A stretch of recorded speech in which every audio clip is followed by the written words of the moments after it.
that I'm talking to all you guys? How do you know where you are? Well, you use vision to locate yourself. You can use mirrors to find out where you are physically. There are all these studies with animals where you paint a cross on the elephant, and you show the elephant a mirror, and wait to see if the elephant tries to rub it off. But if it's trying to rub that off, it's self-conscious. They do this with lots of animals. They do it with 3-year-old children at the local UC daycare, and the children don't do so good as some of the animals. But you can use mirrors to find out about yourself, right? That's a basic human ability, to use mirrors to find out about yourself. And one really intriguing way that we use other people is as social mirrors. The way you find out, am I funny? Am I popular? Am I nice? Am I mean? What kind of person am I? How do you find out about that?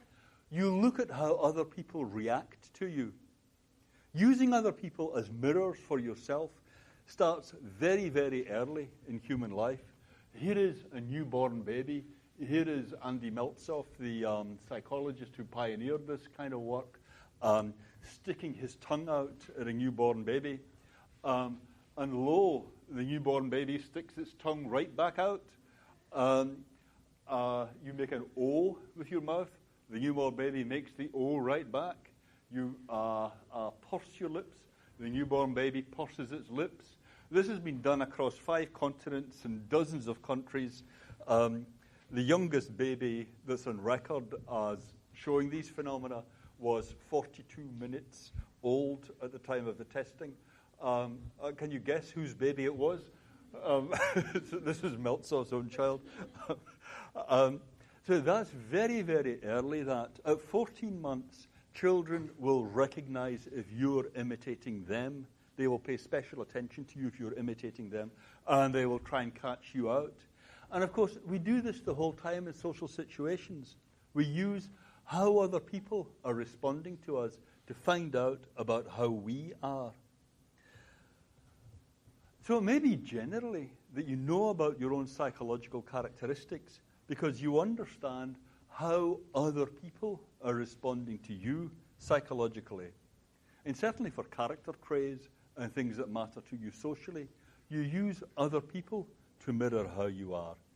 So it's not at all the way Descartes says that you just reflect in the contents of your own mind and you see in there what you're like. I think that just doesn't fit with our ordinary common experience. I take it that what I'm saying matches with your own experience of how you find out about your own mental life. And it's not at all a matter of just looking inwards. You look outwards and you use the world out there to find out about what it's like in here for you. Okay? I hope that matches your own experience. I'm trying to state something here that is recognizable to everyone about how you know about the mind. So even if you say, in this kind of case, say that I began with, of whether someone's ashamed of their background, that can be imaginative understanding, all right. Getting that can be a matter of empathizing with someone. But empathizing with someone needn't be, it needn't be, you can think that empathy is really important without thinking that you know your own mind better than you know anyone else's mind. It could be round the other way. So if you think about how, suppose you just take a list. This is just a list I wrote down of what do you think about when you think about knowing your own mind? What's there in your mind? There are emotions like fear or happiness or depression. Are you better at knowing about your own emotions or at knowing about other people's emotions? Your own? Put up your hand if you think it's your own. Other people's? Wow, okay, the majority for your own, but a significant minority for other people. I do think it depends on the case. I mean, I think if you're very afraid or very happy, then you can say, sometimes you can say, yeah, I knew about that immediately. Or if you're trying to hide it, someone else might have a hard time. But if someone's depressed, I don't know, it can be a therapist that tells you you're depressed. You see what I mean? You might not have suspected that. That actually happened to a friend of mine. He had a therapist who diagnosed him with clinical depression for the past 10 years. He'd never occurred to him he was depressed. It had never occurred to me he was depressed. But he was. He got medication. He got a lot better. Sensations like pains. You always know when you're in pain, right? What about that? I mean, there are these footballers who get a broken arm and carry on playing, or soldiers on a battlefield who get an arm torn off and carry on, and they don't feel the pain till afterwards, or they don't know that they're in pain till afterwards. But I guess they're feeling pain even though they don't realize it. I mean, if you have a headache and you're watching a movie, and the movie really grabs you, and you forget about your headache, the headache's still there, right? The movie didn't make your headache go away. Isn't that right? Your headache must be there even if you don't realize it's there. Because when the movie stops, the headache's right there. So you had the headache, but you didn't realize it because your attention got grabbed by something else. So if you're a footballer or on a battlefield, your attention is really grabbed by what's going on around you. So you're having pain and so on, but you don't realize it. That's okay. So somebody else looking at your torn arm could say, you must be in agony and know better than you do about your pain. That could happen, right? Yes? Put up your hand if that makes perfect sense. Put up your hand if that does not make perfect sense.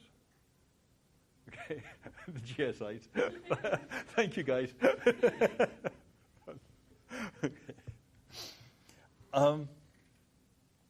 Okay, let me leave the rest as an exercise. Think how this works for lots of different cases. Think finally about something like being shy. I have this story might just show you how much good it does you being a friend of mine. But I have a friend who, I don't know, a couple of years ago he was unexpectedly asked to speak in front of 100 people. He was practically fainting with pleasure. This is a guy who just loves attention. And he's a number of times told me about how shy he is.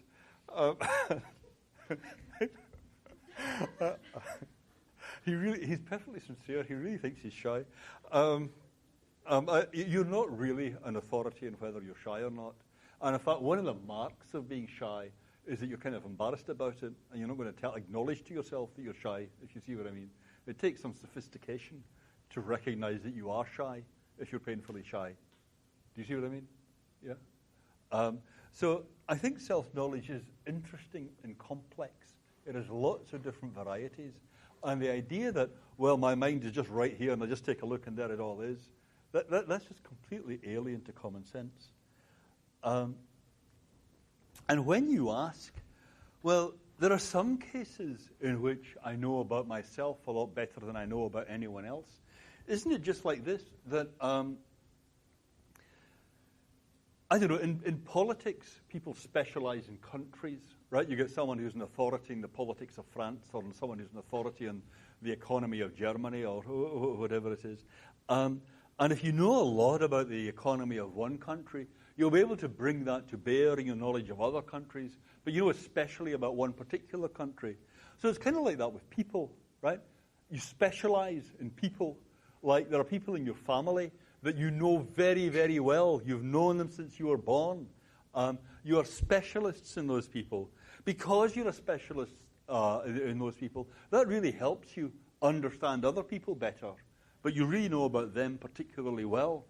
Well, in the case of someone in your family, you might know how they're feeling just by you hear their footstep on the stairs as they come down to breakfast. And you just immediately know from the way the stairs sound just what kind of time you're going to have at breakfast. Right? So, some people are nodding. Right?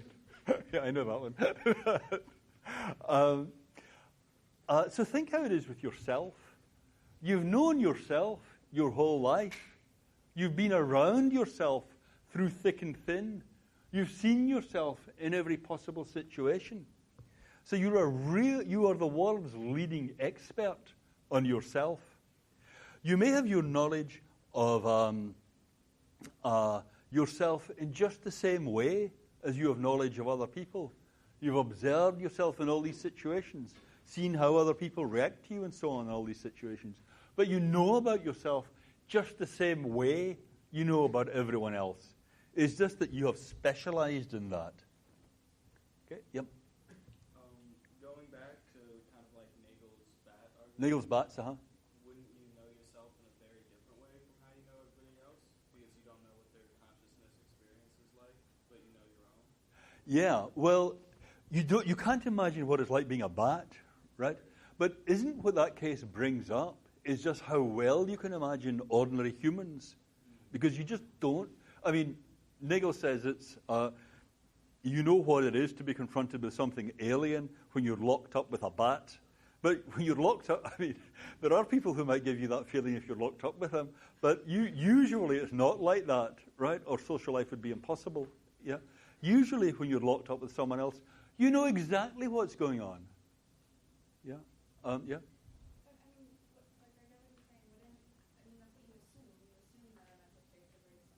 Yes.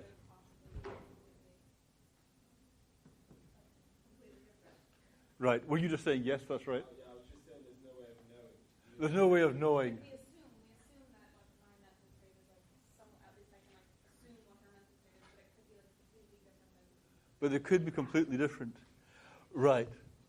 I think that's what Descartes seems to be saying. Yeah. I mean, I think you have a lot of look.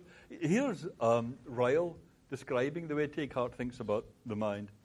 Not only can you view and scrutinize a flower through your sense of sight and discriminate the notes of a bell through your sense of hearing, you can also reflectively or introspectively watch, without any bodily organ of sense, the current episodes of your inner life. Right? That would be the kind of picture. I know what's going on in here. What's going on over there? Wow, could be anything. Sorry?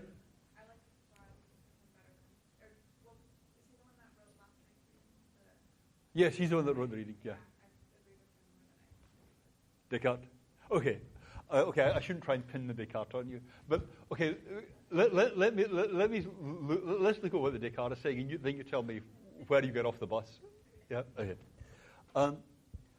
So that self-observation, Descartes thinks, is supposed to be immune from illusion, confusion, or doubt, unlike external sense perception. Well, here's the thing that set me off when you guys were talking. On the other hand, you have no direct access of any sort to the events of the inner life of another. No direct access of any sort. And then this poignant remark, absolute solitude is, in this showing, the ineluctable destiny of the soul. Only our bodies can meet.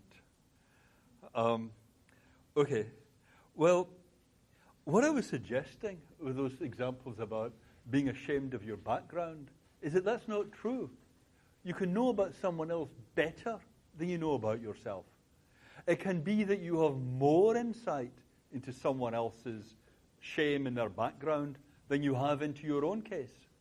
You can have more insight into whether someone is shy or not than you have into whether you yourself are shy. So where would you guys get off the bus? Do you see any